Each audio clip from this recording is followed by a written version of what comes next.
Hope you all are fine. Next phase में हमारा ये सेकंड फेज है।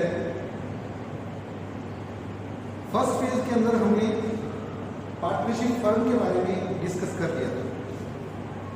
पार्टनरशिप फर्म में हमने जो डिस्कस किया था उसमें admission of a new partner, retirement of a new partner, retirement of a partner, then dissolution of partnership firm, ये सारी चीजें जो है डिस्कस कर चुके हैं। अब हम आगे क्या करेंगे, इशू शेयर के बारे में लास्ट टाइम में हमने 2 या 3 वीडियोस हमने जो है वो शेयर कर चुके थे। 3 वीडियोस उसमें हमने जो जॉइंट स्टॉक कंपनी क्या होती है, उसमें टाइप्स ऑफ शेयर कैपिटल क्या होती है, बैलेंस शीट कैसे बनाई जाती है, उस बैलेंस शीट की परफॉर्मेंस के बारे में हमने जो उसमें डिस्कस किया था। उसके बाद उसमें प्राइवेट प्लेसमेंट क्या है, मतलब ये सारी चीजें जो है थ्योरेटिकल पोर्शन हम उसमें डिस्कस कर चुके थे। अब हम इसी टॉपिक के अंदर इशू शेयर्स में इसके प्रैक्टिकल क्वेश्चंस के बारे में डिस्कस करेंगे। और बेटे ये टॉपिक बहुत अच्छा टॉपिक है और इसको करने के लिए आप में अंडरस्टैंडिंग होनी जरूरी है। अगर आप इस टॉपिक को अंडरस्टैंडिंग के साथ करोगे तो आपको कहीं कोई प्रॉब्लम नहीं है, पर अगर आप इसको क्रैक करने की कोशिश करेंगे तो उस सिचुएशन में इसका क्वेश्चन कभी भी आप सॉल्व नहीं कर पाओगे।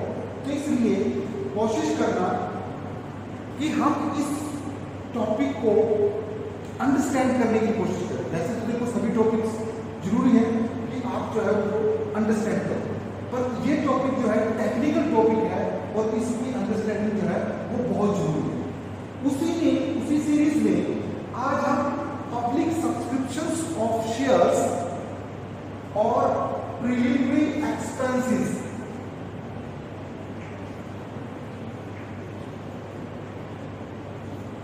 इनके बारे में डिस्कस करेंगे। यहां पे हमने कैपिटल रिजर्व कैपिटल वहां तक जो है हम इसको डिस्कस कर चुके थे। अब जहां पे पब्लिक सब्सक्रिप्शन की बात आती है, जब शुरू में हमने फर्स्ट वीडियो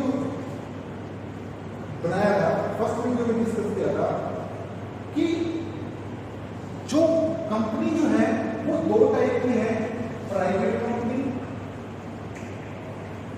और एक आती है पब्लिक कंपनी। जो प्राइवेट कंपनी है उसको अपने शेयर्स जनरल पब्लिक को, जब उस कंपनी को अपनी कैपिटल इंक्रीज करनी हो तो उसे अपने शेयर्स जनरल पब्लिक में इशू करने की जरूरत नहीं है और ना ही अलाउड है। उसके जो 200 मेंबर्स हैं वो अपने 200 मेंबर्स तक वो शेयर इशू कर सकते हैं। पर बच्चों आपने ये भी पढ़ा था कि एक पब्लिक कंपनी के अंदर there are minimum 7 members and maximum there is no limit. उस सिचुएशन के अंदर इनकी कैपिटल जो है बहुत ज्यादा होती है, which will be mentioned in the memorandum of association. और अगर ये कंपनी अपनी कैपिटल को इंक्रीज करना चाहती है, शेयर्स जब इशू करती है तो उस सिचुएशन में ये पब्लिक कंपनी जो है कैन इनवाइट जनरल पब्लिक, यानी ये रूटीन में एक प्रोस्पेक्टस इशू करेगी। कोई भी मेंबर, कोई भी एप्लीकेंट जो है इसके शेयर जो है वो परचेज कर सकता है, चाहे वो एनआरआई है चाहे वो इंडियन रेजिडेंट है, तो कोई भी इसके शेयर्स के लिए जो है वो अप्लाई कर सकता है। और ये जो है जनरल पब्लिक को इनवाइट करती है, उसके शेयर्स कोई भी खरीद सकता है और जिसको ये अलॉट करेगी वो इसका शेयर होल्डर बन जाएगा। जितने शेयर्स उसको अलॉट किए गए हैं वो वहां तक वो जो है शेयर होल्डर बन जाएगा। अब ये जो पब्लिक कंपनीज है, ये जब जनरल पब्लिक को इनवाइट करती है, उनको जब शेयर अलॉट किए जाते हैं तो उसकी क्या प्रोसेस है, उस प्रोसेस के बारे में हम जो इसमें डिस्कस करेंगे। यहाँ पे प्रोसेस में सबसे पहला पॉइंट हमारा है टू इशू प्रोस्पेक्टस। यानी कोई भी पब्लिक कंपनी जब अपने शेयर्स इशू करना चाहती है, उस सिचुएशन में उसे सबसे पहले प्रोस्पेक्टस इशू करना है। बेटे आपने +1 में भी बिजनेस स्टडी में प्रोस्पेक्टस के बारे में पढ़ा था, जिसके अंदर जनरल इंफॉर्मेशन होती है, कंपनी के ऑब्जेक्टिव्स होते हैं, और कंपनी जो ये पैसा इकट्ठा करेगी शेयर्स के उससे जो पैसे इकट्ठे करेगी, इस पैसे को कहाँ पे इन्वेस्ट करेगी, उसकी क्या ग्रोथ होगी, उसके बारे में डिटेल इंफॉर्मेशन जो है इस प्रोस्पेक्टस के अंदर दिया जाता है। इस प्रोस्पेक्टस के अंदर कैंडिडेट्स को शेयर्स के लिए अप्लाई करने के लिए इंस्पायर किया जाता है, ताकि ज़्यादा से ज़्यादा लोग जो है हमारी कंपनी में अपना पैसा इन्वेस्ट करने के लिए इंटरेस्टेड हैं। जब वो पैसा इन्वेस्ट करेंगे तो कंपनी जो है फिर उनको जो है शेयर अलॉट करती है। यानी सबसे पहले हम क्या कहते हैं, कंपनी को जो है प्रोस्पेक्टस इशू करना होता है, यानी ये एक टाइप की एडवर्टाइजमेंट भी है, और कंपनी जो है जनरल पब्लिक को इसके बारे में इंफॉर्मेशन दे रही है, भाई हमारी ये कंपनी है और इस टाइप से प्रोडक्ट को बना रही है, उसको वो कैपिटल जो है जनरल पब्लिक को इन्वाइट कर रही है, और आप जो है अप्लाई करें और उस पैसे को जो है हम यहाँ खर्च करेंगे। वो अपने पिछले कई सालों के प्रॉफिट्स के बारे में जो है, बैलेंस शीट्स के बारे में जो है वो बताती है, ताकि ज़्यादा से ज़्यादा लोग जो है इंस्पायर हों उनके शेयर्स को खरीदने के लिए, ज़्यादा से ज़्यादा कैंडिडेट जो है वो अप्लाई करें। तो उसके लिए जो है ये प्रोस्पेक्टस जो है वो इशू किया जाता है। और ये जो प्रोस्पेक्टस इशू किया जाता है, सेबी की security exchange board of India जो उसकी गाइडलाइंस हैं उनको फॉलो करके जो है इसको बनाया जाता है। और उसके अगर कोई कंपनी प्रोस्पेक्टस इशू नहीं करती तो उस केस में उस कंपनी को statement in view of prospectus जो है वो इशू करना पड़ता है, उसकी गाइडलाइंस को जो है वो फॉलो करना पड़ता है। दूसरी प्रोसेस इसके अंदर है, जब प्रोस्पेक्टस इशू हो जाता है, लोग इंस्पायर हो जाते हैं और उसके अंदर अप्लाई करने में इंटरेस्टेड हो जाते हैं, तो उस केस में कंपनी क्या करते हैं, फिर वो ड्राफ्ट बनवाते हैं बैंक के थ्रू जो है अपना पैसा जितने जितने लोड्स में वो शेयर्स खरीदना चाहते हैं उसके लिए वो क्या करते हैं, कंपनी में अप्लाई करते हैं, तो कंपनी उनकी जो एप्लीकेशन मनी है वो रिसीव करती है। अब उसका जो सेकंड स्टेप है उसमें उसके अंदर जब कैंडिडेट इंस्पायर हो जाता है, जब एप्लीकेंट्स इंस्पायर हो जाते हैं, वो अप्लाई करते हैं, उसके लिए उनको जो है एप्लीकेशन मनी का उपयोग या आपके ग्रुप में भी दिया हुआ है, कम से कम भी 25% ऑफ शेयर। अब यहाँ पर एक चीज आपको ध्यान रखनी पड़ेगी, जब कंपनी शेयर इशू करती है तो देखो कंपनी पे कोई रिस्ट्रिक्शन नहीं है, कंपनी चाहे मान लीजिए कंपनी ने इक्विटी शेयर इशू किए 10 रुपीज ईच। अब कंपनी के पास दो ऑप्शन है, एक ऑप्शन क्या है कि कंपनी ये 10 के 10 रुपए इकट्ठे मंगवा सकती है, 10 के 10 रुपए। पर दूसरी सिचुएशन में कंपनी अगर चाहे तो इस पैसे को इंस्टॉलमेंट में भी मंगवा सकती है। पहले उसको जितना पैसे की जरूरत है अपने जो डे टू डे के एक्सपेंसेस के लिए, जो अपने प्रीलिमिनरी एक्सपेंसेस को मीट आउट करने के लिए जितने पैसे की जरूरत है वो मंगवा सकती है, अगर चाहे तो सारे पैसे मंगवा सकती है। पर अगर वो पैसे इंस्टॉलमेंट में मंगवाती है तो वो पैसे को कैसे मंगाएगी, कुछ पैसा वो एप्लीकेशन में मंगाएगी,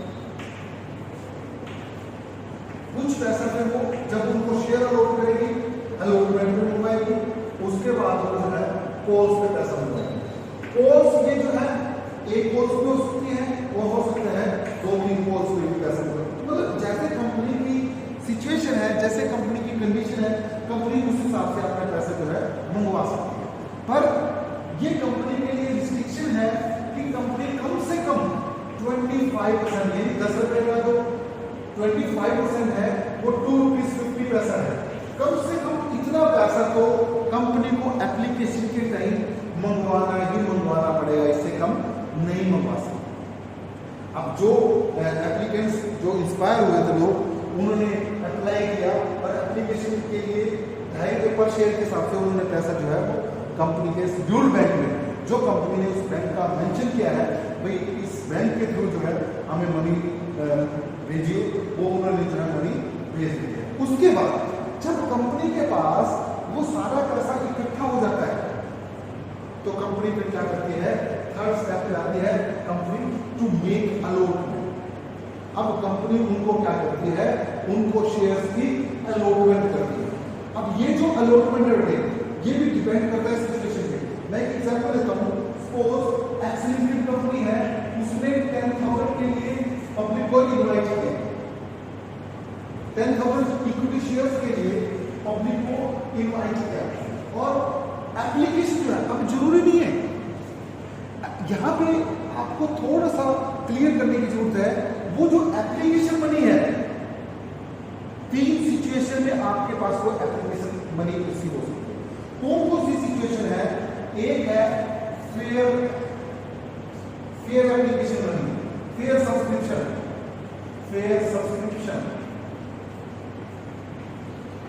सब्सक्रिप्शन का मतलब क्या है? कंपनी ने पब्लिक को 10,000 शेयर्स के लिए इनवाइट किया और कंपनी के पास 10,000 शेयर्स के लिए ही एप्लीकेशन मनी रिसीव हुई।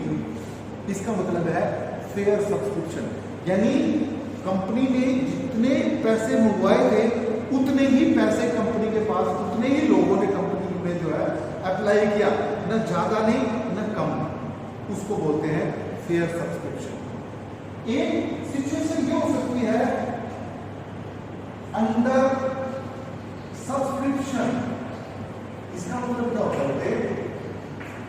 अंडर सब्सक्रिप्शन का मतलब है जब कंपनी पब्लिक को इनवाइट करती है और पब्लिक जो है उस कंपनी में ज्यादा इंटरेस्ट नहीं दिखाती, या पब्लिक को लगता है कि ये कंपनी जो है, इस कंपनी जहां पे ये पैसा इन्वेस्ट करेगी वहां पे इनकम के चांसेस जो है वो कम है। उस सिचुएशन में या कंपनी की रेपुटेशन अच्छी नहीं है, गुडविल अच्छी नहीं है, उस सिचुएशन में पब्लिक जो उसमें इन्वेस्टमेंट कम करती है तो उस केस में क्या होता है कि उसको अंडर सब्सक्रिप्शन सी होती है। अंडर सब्सक्रिप्शन का मतलब है 10,000 शेयर्स के लिए पब्लिक को इनवाइट किया गया और पब्लिक ने सिर्फ 9,000 शेयर्स के लिए जो है एप्लीकेशन रिसीव, यानी जितने शेयर्स के लिए पब्लिक को इनवाइट किया गया था, पब्लिक उससे कम शेयर्स के लिए अप्लाई करेगी। यानी इसका मतलब क्या है? 10,000 शेयर्स से जब कम एप्लीकेशन मनी मिलती है उसको हम अंडर सब्सक्रिप्शन बोलते हैं। अंडर मतलब डाउन, यानी जितने के लिए पब्लिक को इनवाइट किया गया उससे कम के लिए जब एप्लीकेशन मिलती है तो उसको अंडर सब्सक्रिप्शन बोला जाता है। और यहां पे बेटे एक चीज मैं और क्लियर कर दूं, अंडर सब्सक्रिप्शन वो चीज है जब तक, क्योंकि एक ना आप क्वेश्चन के अंदर पढ़ोगे मिनिमम सब्सक्रिप्शन, मिनिमम सब्सक्रिप्शन, ये बेटे मिनिमम सब्सक्रिप्शन क्या होती है? कोई भी कंपनी जब पब्लिक को शेयर्स के लिए इनवाइट करती है, जितने शेयर्स कंपनी पब्लिक को इनवाइट कर रही है उसका 90% मिनिमम, यानी उसकी 90% के लिए एप्लीकेशन मनी कंपनी को रिसीव होना जरूरी है। एक महीने के 30 डेज। और अगर वो 30 डेज में 90% के लिए सब्सक्रिप्शन नहीं मिलती है तो कंपनी को नेक्स्ट 15 डेज के अंदर वो शेयर्स, जितना पैसा वो शेयर्स पे आया हुआ है, सारा पैसा पब्लिक को वापस भेजना पड़ेगा। Company can not issue its share to general public. फिर कंपनी जो है जनरल पब्लिक को शेयर इशू नहीं कर सकती, तो उसको जो है फिर दोबारा से वो प्रोसेस करनी पड़ेगी, दोबारा से पब्लिक को इन्वाइट करना पड़ेगा, जब तक उसकी मिनिमम सब्सक्रिप्शन की ये कंडीशन जो है वो पूरी नहीं हो जाती। और मिनिमम सब्सक्रिप्शन की कंडीशन क्या है? 90% ऑफ द शेयर इशू, यानी कंपनी यहाँ पे एक्सीलेंटेड कंपनी है, वो 10,000 शेयर्स के लिए पब्लिक को इन्वाइट कर रही है और कंपनी को 9,000 शेयर्स के लिए, यानी 10,000 का 90% कितना हुआ? 9,000। यानी अगर कंपनी को 9,000 से कम के लिए एप्लीकेशन मिली तो कंपनी अपने शेयर्स इशू नहीं कर सकती। तो यानी हम ये मिनिमम सब्सक्रिप्शन की क्या होगी? 90% of the share issue to public. जितने शेयर्स पब्लिक को इशू करने हैं उसका 90% कंपनी को रिसीव होना जरूरी है, उसको हम मिनिमम सब्सक्रिप्शन। अगर ये मिनिमम सब्सक्रिप्शन 9,000 से कम के लिए एप्लीकेशन मिलती है तो कंपनी को ये सारे पैसे पब्लिक को वापस करने होंगे, और पब्लिक को वापस अगर वो 15 दिन के अंदर नहीं करती तो उसे 15% पर एनम के हिसाब से इंटरेस्ट जो है वो पे करना पड़ेगा, जिनका पैसा कंपनी के पास आया हुआ है। ये चीज आपको इसके अंदर ध्यान रखनी है, या आपको कहीं भी यूज करनी पड़ सकती है। उसके बाद एक आता है जो आपके लिए बहुत इंपॉर्टेंट है, जो आपको आगे बहुत काम आएगा, ओवर सब्सक्रिप्शन।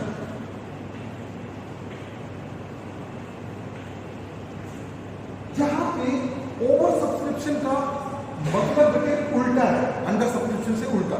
यानी जब कंपनी को जितनी पब्लिक को इनवाइट किया था, जितने शेयर्स के लिए इनवाइट किया था, अगर उससे ज्यादा शेयर्स के लिए एप्लीकेशन मनी रिसीव हो जाती है, यानी कंपनी ने इनवाइट किया था पब्लिक को भी हमने 10,000 शेयर्स इशू करने हैं, और जो कंपनी को एप्लीकेशन मिली वो 15,000 शेयर्स के लिए मिली, यानी मोर देन शेयर इशू।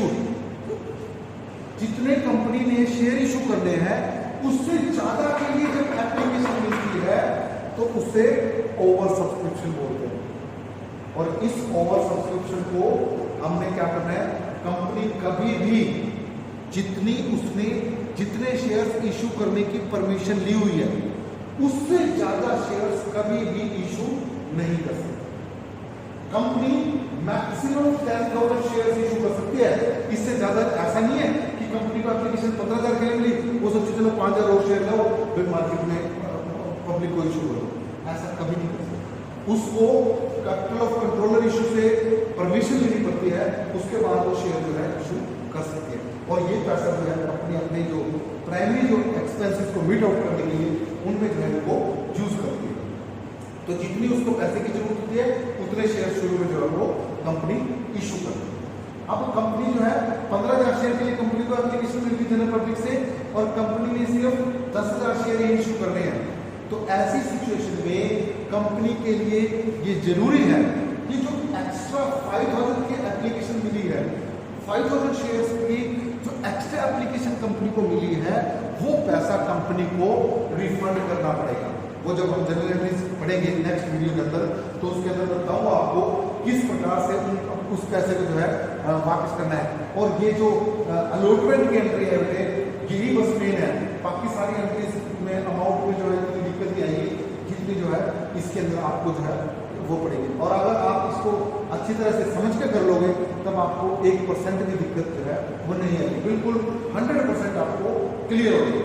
तो यहाँ पे हमने जब शेयर अलॉटमेंट किए जाते हैं तो मैंने आपको बताया जो अलॉटमेंट है, जो सब्सक्रिप्शन है, सब्सक्राइब कैपिटल है, ये 3 सिचुएशन में कंपनी के पास मिल सकती है। वो 3 सिचुएशन कौन सी है? सबसे पहले फेयर सब्सक्रिप्शन, यानी जितनी कंपनी को पैसे की जरूरत थी 10,000 शेयर के लिए पब्लिक को इनवाइट किया था 10,000 के लिए एप्लीकेशन की। दूसरी हमने पढ़ी अंडर सब्सक्रिप्शन। अंडर सब्सक्रिप्शन में हमने क्या पढ़ा बेटे, जितनी कंपनी ने पब्लिक को इनवाइट किया था उससे कम के लिए एप्लीकेशन मनी मिली, और ये एप्लीकेशन मनी बेटे मैंने आपको बताया it will not be less than 90% of the share issue. अगर 90% से कम हो जाती है तो कंपनी को वो पैसा वापस करना पड़ता है, नहीं करती है तो उसको जो है 15% की रेट से जो है ब्याज देना है, इंटरेस्ट जो है इंटरेस्ट के साथ वो पैसा जो है वापस करना पड़ेगा। और उसके बाद आता है ओवर सब्सक्रिप्शन।